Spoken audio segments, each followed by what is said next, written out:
yang hadirin undangan yang kami muliakan.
Kedua, Bupati Sunan Beregai Provinsi Sumatera Utara. Dimakan semua.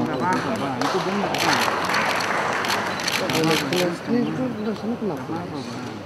Ketiga, Wali Kota Tebing Tinggi Provinsi Sumatera Utara.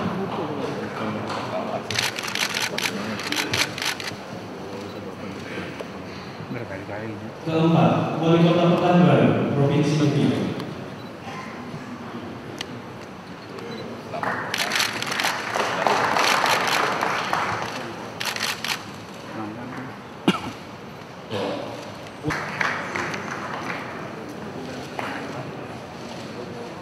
Bapak bangun lagi.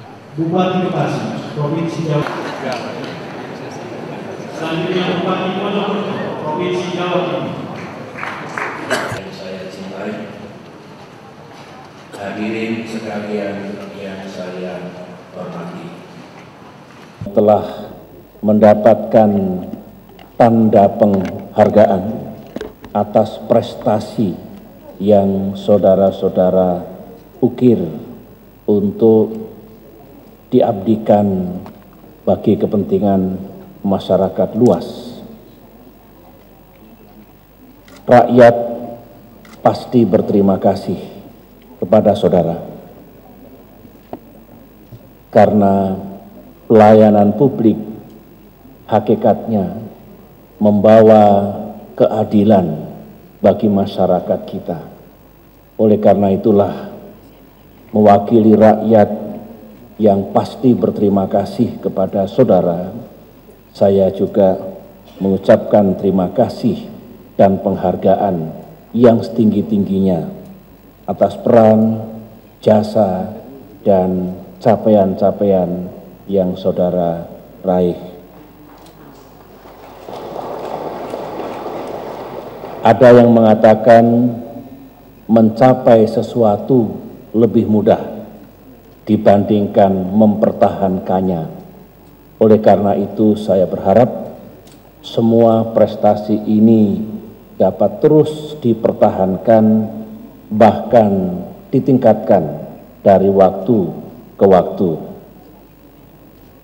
Hadirin yang saya muliakan, kemarin saya menerima pimpinan dan anggota Dewan Tanda Kehormatan.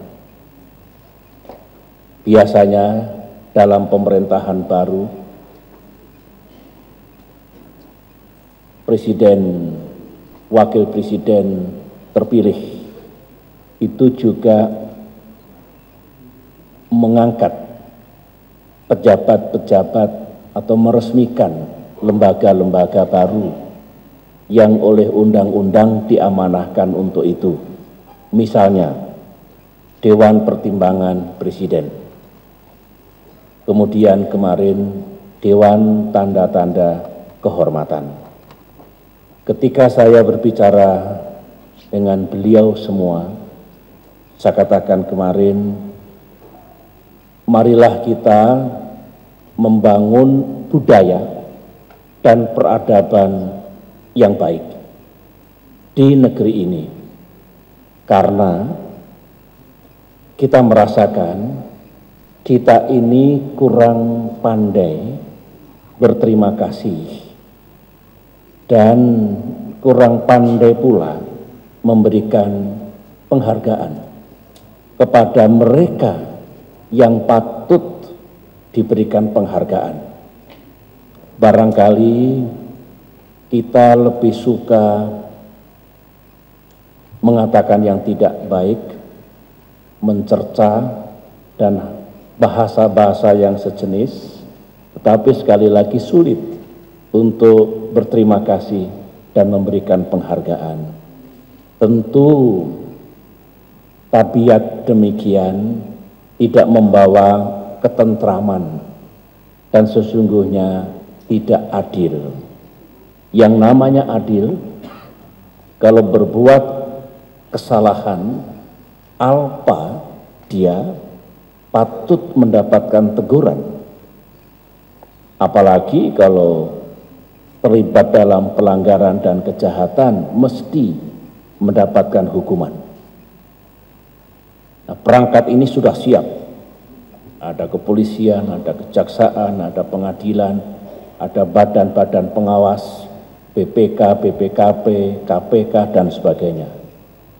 Tetapi ketika putra-putri terbaik bangsa berprestasi, ketika abdi negara meraih sesuatu sebagaimana yang saudara raih hari ini, para pejabat pemerintahan karena kerja kerasnya juga mencapai prestasi-prestasi tertentu, seringkali kita kurang memberikan perhatian yang sepadan. Oleh karena itulah sejak tahun 2006 sesungguhnya kita ingin membangun keseimbangan. Ada reward, ada punishment, ada penghargaan, ada hukuman. Begitu singkatnya. Agar sekali lagi kehidupan ini benar-benar adil. Oleh karena itu, apa yang dilakukan oleh pemerintah, utamanya Menteri Pendayagunaan Aparatur Negara dan Reformasi Birokrasi ini salah satu wujud dari upaya membangun budaya dan peradaban yang baik tadi. Saudara-saudara, saya berharap berita baik seperti ini juga sampai kepada masyarakat yang saudara-saudara pimpin, bisa masuk ke media massa lokal. Ada yang mengatakan good news is no news. Berita baik itu itu bukan berita. Ada yang mengatakan justru bad news itu good news. Saya kurang setuju. Bad news is bad news.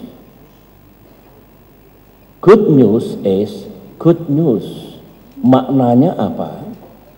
Kalau ada kealpaan, kekurangan, kesalahan apapun, silahkan itu diangkat untuk menjadi pelajaran, untuk tidak dicontoh, agar rakyat juga tahu siapa yang lalai, yang berbuat kesalahan itu, dan kemudian harapannya ya sanksi diberikan, begitu. Tetapi kalau ada good news jangan disembunyikan, jangan malu-malu untuk mewartakan, karena itu juga punya dampak yang baik. Rakyat tahu, bisa dicontoh, yang lain termotivasi. Kalau dia bisa, saya harus bisa. Kalau Pacitan bisa, mengapa Ponorogo tidak bisa? Misalnya begitu. Ini juga membangun rasa bersaing yang positif, positive sense of competition. Kompetisi yang baik itu membuat maju. kompetisi yang buruk, menghalalkan segala cara, tidak membawa manfaat dan harus kita jauhi serta kita tinggalkan. Saya kalau berkunjung ke negara-negara tetangga, terutama negara-negara ASEAN, datang ke kedutaan besar, para diplomat kita sering mengeluh kepada saya, Bapak, kita punya media massa, punya televisi itu ditangkap oleh negara-negara di ASEAN.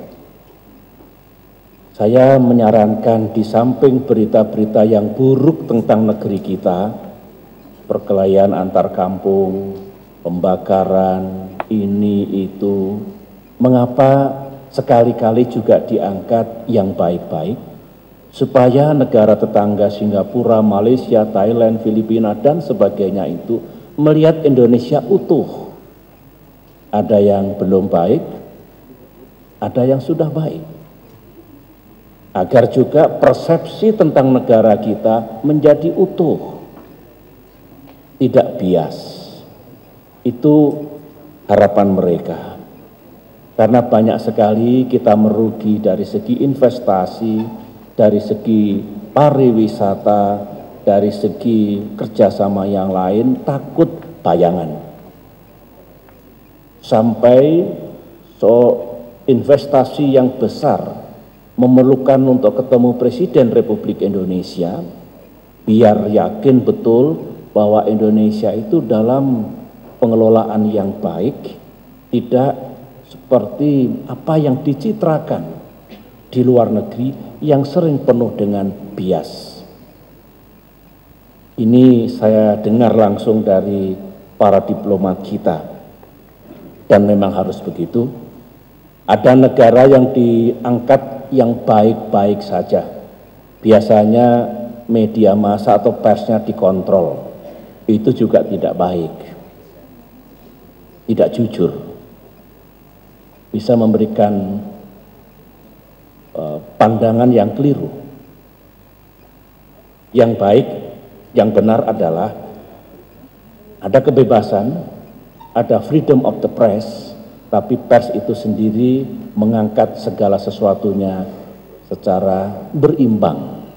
Dan ini saya sampaikan kemarin di Palembang, tepatnya Pak Alex Nurdin, ketika saya memberikan sambutan pada Hari Pers Nasional yang dihadiri oleh ribuan insan pers, termasuk para wartawan senior.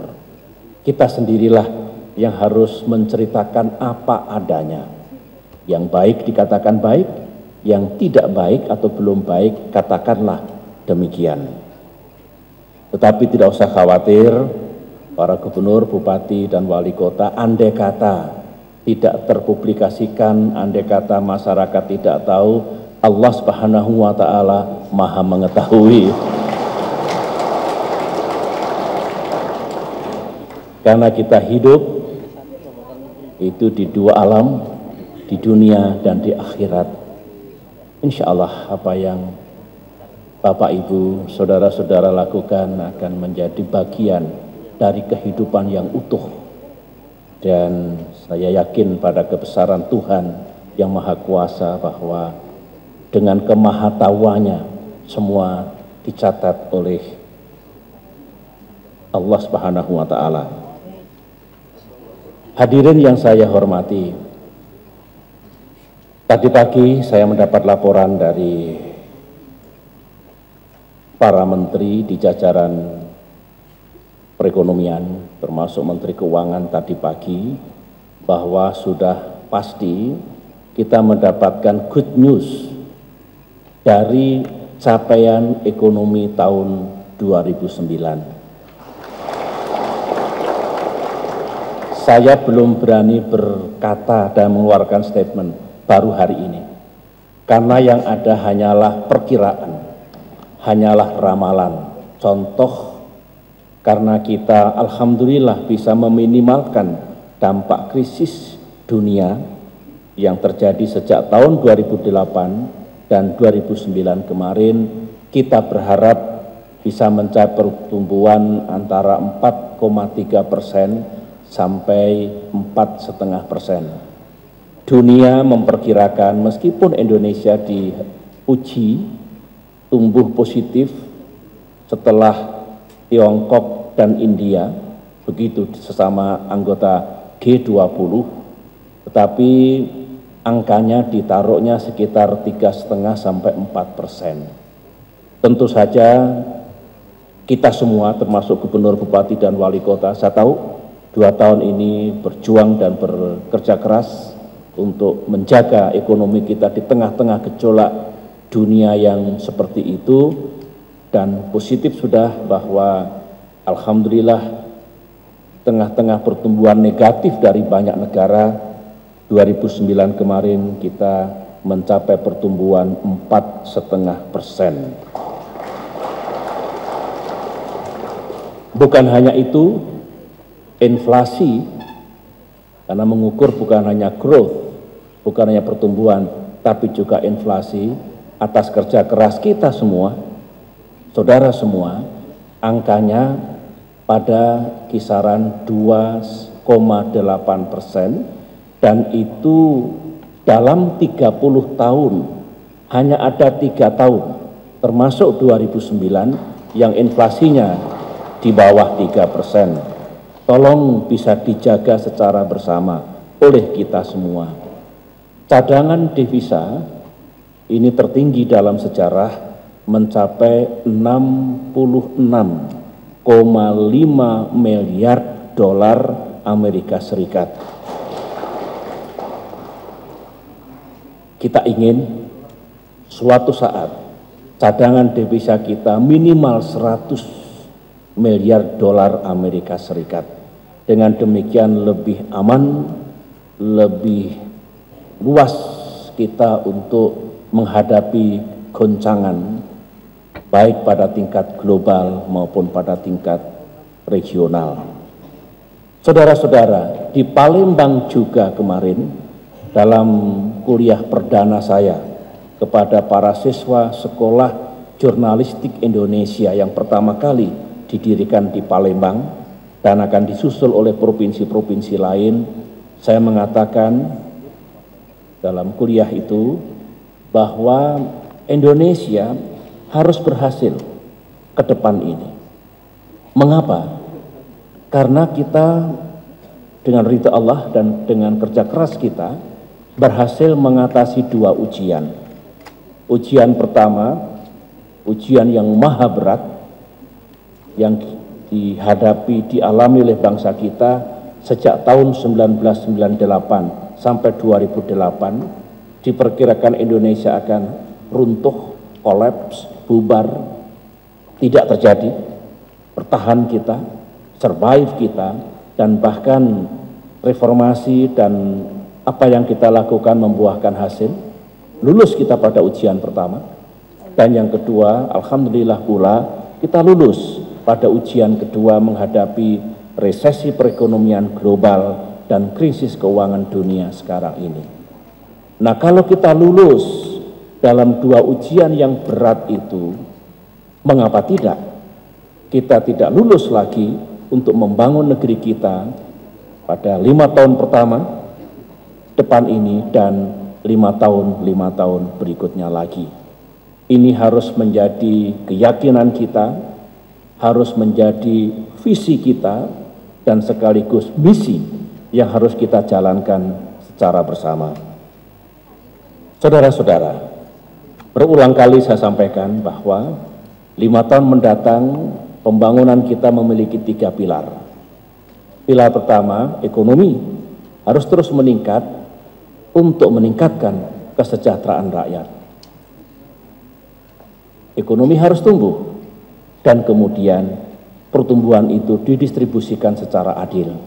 Itulah mengapa saya menggarisbawahi keberhasilan yang harus kita capai di dalam pembangunan ekonomi.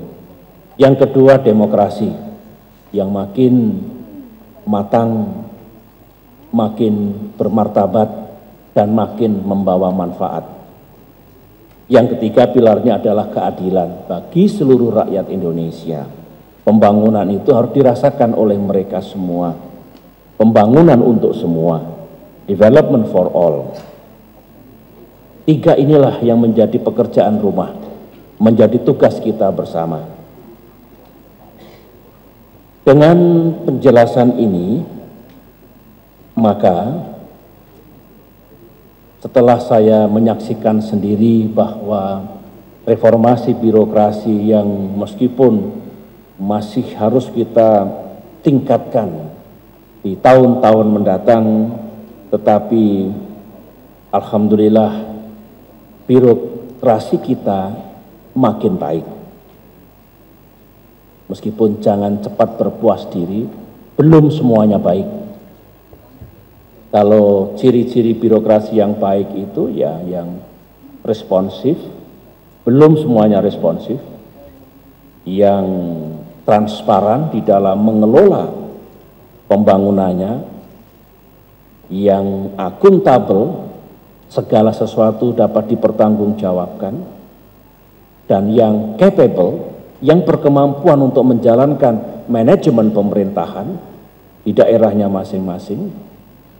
Maka dengan kata-kata saya tadi, ada yang sudah baik benar, ada yang baik, ada yang belum baik benar, maka harus kita tingkatkan secara sungguh-sungguh. Pertanyaannya adalah, di samping birokrasi yang mesti baik tadi, apa yang bisa menjamin perekonomian kita 5 tahun mendatang tumbuh dengan baik di seluruh Indonesia? Bukan hanya secara nasional, bukan hanya secara sektoral, tetapi juga secara regional. Ada 3, tolong dicatat oleh saudara-saudara. Ekonomi akan tumbuh dengan baik, insya Allah 5 tahun mendatang, manakala iklim usaha di seluruh tanah air baik. Iklim investasi baik. Iklim bagi pertumbuhan ekonomi juga baik. Saudara pasti sudah tahu karena sudah terus mengelola. Ya pertama-tama bikin provinsi, kabupaten, dan kota itu keamanannya baik, termasuk keamanan publik. Bikin kehidupan politiknya meskipun dinamis, tapi sesungguhnya tetap stabil. Bikin kebijakan peraturan daerah kondusif untuk majunya dunia usaha di situ. Bikin proses-proses perizinan juga baik.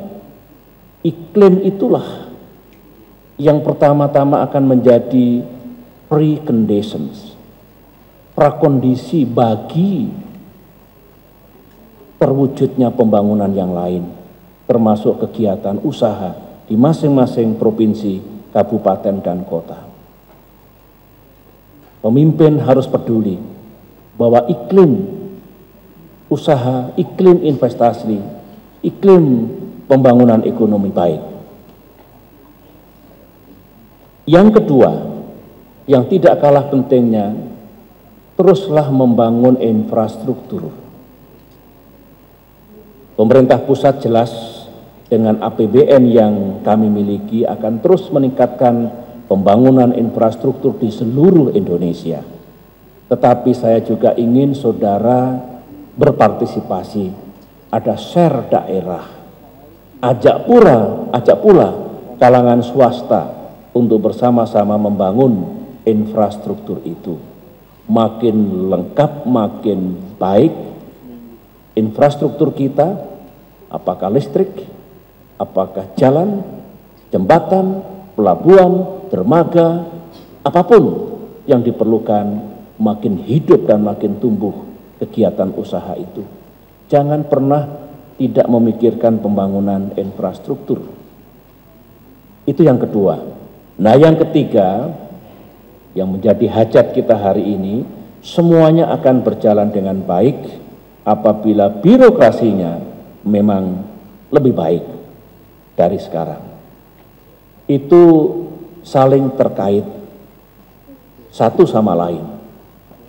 Oleh karena itu, sekembali dari Jakarta ini, saya sungguh berharap saudara-saudara sebagai pemimpin pembangunan di daerah masing-masing untuk benar-benar bertekad meningkatkan pembangunan ini, utamanya pembangunan ekonomi untuk kesejahteraan rakyat kita. Saudara-saudara, saudara juga sudah mendengar bahwa reformasi birokrasi dan pelayanan publik itu prioritas. Saya ingin menyederhanakan bagaimana kita memaknai dan kemudian menjalankan pemberian pelayanan publik dengan baik. Pertama, pelayanan publik kepada masyarakat. Dan yang kedua, pelayanan publik kepada dunia usaha. Kepada masyarakat, kalau pelayanannya baik, berkali-kali saya mengatakan pelayanan yang baik itu ya pelayanan yang mudah. Jangan dipersulitlah. Yang cepat, kalau bisa seminggu kenapa sebulan, kalau bisa 1 hari kenapa seminggu. Yang murah, kalau harus gratis mengapa ditarik biaya, kalau biayanya murah kenapa dibikin mahal. Kemudian juga yang berkualitas, artinya bukan asal-asalan, apakah pelayanan kesehatan, pelayanan pengurusan surat-surat izin, pelayanan kemudahan usaha, pelayanan sekolah dan sebagainya, yang benar-benar dirasakan oleh masyarakat kita. Dan saya ingin ini, para menteri ada di sini, mulai tahun 2011 saya ingin kita semua meningkatkan pelayanan kepada para penyandang cacat berat dan para golongan lanjut usia. Dan saya minta Menteri PAN dan Reformasi Birokrasi untuk juga memberikan penilaian dan berikan penghargaan bagaimana yang diterima oleh beliau-beliau sekarang ini kepada Bupati, Wali Kota utamanya, dan Gubernur tentu yang memimpin para Bupati dan Wali Kota yang memiliki prestasi di dalam pemberian pelayanan kepada para penyandang cacat berat dan para golongan lanjut usia. Caranya macam-macam, silahkan. Di terminal kereta api misalnya, di tempat-tempat publik, pastikan ada fasilitas untuk penyandang cacat berat. Tidak sulit itu. Bagaimana kalau ngantri, apakah penyandang cacat berat antriannya sama dengan yang sehat jasmaninya? Ke toilet, di antara sekian toilet mungkin ada satu yang khusus penyandang cacat berat, dan seterusnya. Demikian juga golongan lanjut usia. Ini tidak mahal, tapi itu kepedulian dan kecintaan kita kepada mereka yang termasuk disable atau memiliki handicap sebagai manusia yang biasa. Tentu banyak sekali pelayanan kepada masyarakat yang mesti kita tingkatkan. Nah, yang kedua, pelayanan kepada dunia usaha. Saya senang makin banyak kabupaten dan kota yang sudah menerapkan one stop service. Pelayanan satu pintu begitu ya. Satu pintu, satu atap. Itu bagus sekali. Itu gemanya kemana-mana. Yang sedang mencari peluang di mana mau berbisnis. Begitu dengar Kabupaten X, Kota Z sudah betul-betul menjalankan OSS tadi, maka akan berbondong-bondong mereka untuk melakukan investasi, baik dari dalam negeri maupun dari luar negeri. Sebaliknya, kalau ngurus 1 bulan tidak jelas, 3 bulan tidak jelas, 1 tahun wassalam, siapa Siapa mau datang ke daerah itu, sudahlah, cukup kapok saya, sana aja, kabupaten itu, wali kota itu, provinsi itu. Ini sepertinya joke atau guyon, tapi itu real. Kapok dia 2 tahun nunggu, tidak kunjung datang. Padahal diperlukan investasi itu. Jadi saya minta bikin mudah segala urusan. Tetap dengan mengacu pada undang-undang dan peraturan yang berlaku. Kemudian salah satu pelayanan, kalau ada sengketa, ada dispute, tolong membantu agar sengketa itu selesai dengan baik. Jangan dibiarkan, jangan dipingpong, apalagi diperes, digergaji, disembelih. Itu juga kemana-mana. Habis sekian saya, nggak selesai juga urusan. Ya bagaimana? Mau maju, mau bergerak usaha, investasi dan sebagainya. Bantu untuk sebuah dispute settlement mechanism, dispute resolution. Ikut menyelesaikan supaya selesai dan bisa segera bergerak itu usaha. Tetap mengacu kepada undang-undang dan peraturan yang berlaku. Itulah kita lakukan gerakan memberantas mafia hukum. Jangan pula yang mempermainkan dari penegak hukum. Bawa sana, bawa sini, janji sana, janji sini, peres sana, peres sini. Nggak selesai masalahnya juga. Jadi korban dia yang menikmati orang-orang yang menjadi mafia itu. Ini juga penting untuk kita perbaiki bersama-sama, saudara-saudara. Kalau itu telah berjalan, pastilah pendapatan negara meningkat. Pendapatan asli daerah, baik langsung maupun tidak langsung, juga meningkat. Distribusi fiskal dari pemerintah pusat ke daerah dalam bentuk apapun, DAU, DAK, dana bagi hasil, dana otonomi, pasti juga meningkat. Itu mata rantai saudara-saudara. Beberapa saat yang lalu saya meresmikan National Single Window. Satu kemudahan untuk menyelesaikan administrasi di pelabuhan dan di bandara, baik ekspor maupun impor, agar Indonesia memiliki ekonomi yang efisien. Ekonomi biaya rendah. Kalau ekonomi biayanya rendah, maka ekspor kita akan laku. Ekspor kita laku, perusahaan bergerak. Perusahaan bergerak, lapangan kerja juga bergerak. Demikian juga proses yang lain. Ini kecil tetapi membuat lancarnya kerjasama perekonomian. Sehingga kalau ada apa-apa yang maju bukan hanya Singapura, Malaysia, Thailand, Indonesia juga bisa maju, apalagi kita ekonomi terbesar di Asia Tenggara, di ASEAN. Saudara-saudara, saya hanya ingin menitipkan begini, kalau ekonomi kita minus, alhamdulillah tidak ya. Andai kata kemarin ekonomi kita minus, ingat 1998 dulu, dari pertumbuhan 6-7% langsung minus 13%. Kontraksi 21%. Negara lain mengalami ini. 2007 positif 78%, 2008 sudah mulai rendah, ada minus 2%, 2009 drop lagi. Kita tidak terjadi. Yang ingin saya sampaikan adalah andai kata pertumbuhan perekonomian kita minus drop, sebaliknya ketika pertumbuhan ekonomi kita tinggi naik, itu adalah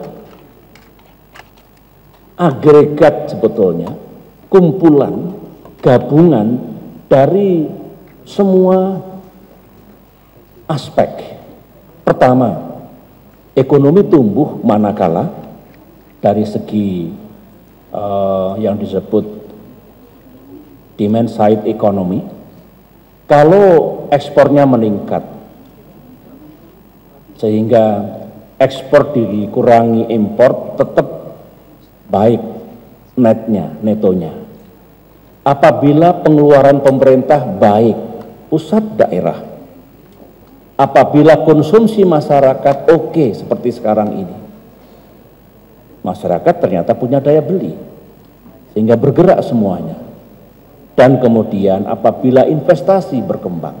Jadi ekonomi tumbuh 4,5% kemarin di tengah-tengah minus-minus itu bukan datang dari langit. Di daerah saudara konsumsinya baik, investasi bergerak, ternyata meskipun ada masalah, ekspor meskipun ada hambatan tetap jalan. Demikian juga pengeluaran pemerintah. Itu dari sisi demand side economy.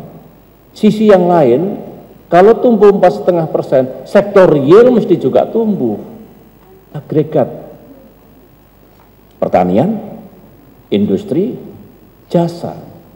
Tidak mungkin industri seluruh Indonesia minus, pertanian minus, jasa minus, kok ketemu 4,5%? Tidak mungkin. Jadi ada yang tidak paham bagaimana menghubungkan sektor real dengan keseluruhan pertumbuhan nasional. Sektor real itu padanannya sektor moneter. Jangan dicampur adukkan. Itu yang kedua. Nah, yang ketiga, tidak mungkin ekonomi nasional tumbuh 4,5% kalau daerah-daerah minus semua. Bahkan ada yang di atas pertumbuhan nasional, beberapa provinsi. Jadi sebenarnya sukses kita 4,5% kita jaga itu ya kontribusi saudara semua. Ini yang mesti kita pahami. Pesan saya adalah kalau kita lalai, kita tidak baik, menurun, ya saudara menyumbang penurunan itu.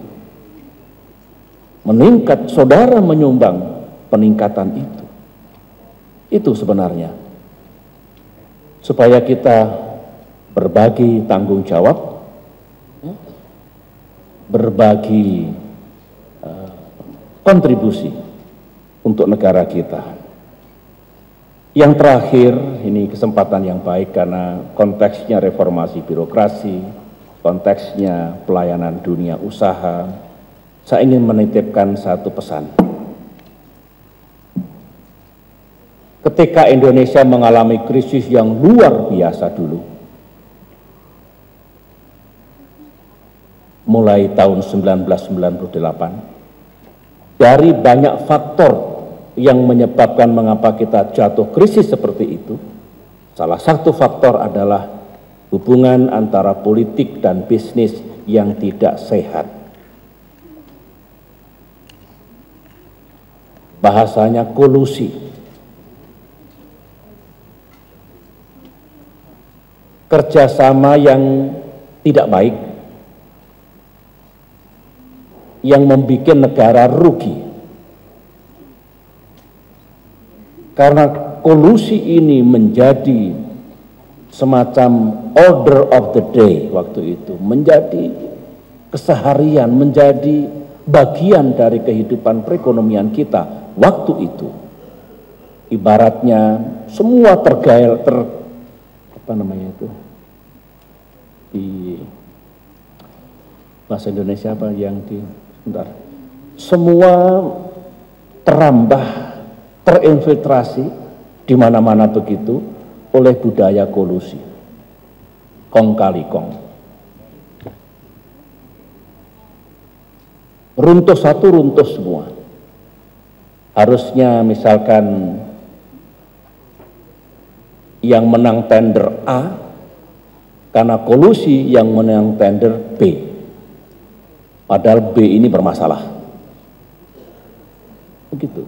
Harusnya bayar pajak sekian karena kolusi, karena kong kali kong, membayarnya rendah, sana dapat, sini aman. Negara dirugikan. Jadi kolusi itu semua yang dirugikan negara dan rakyat.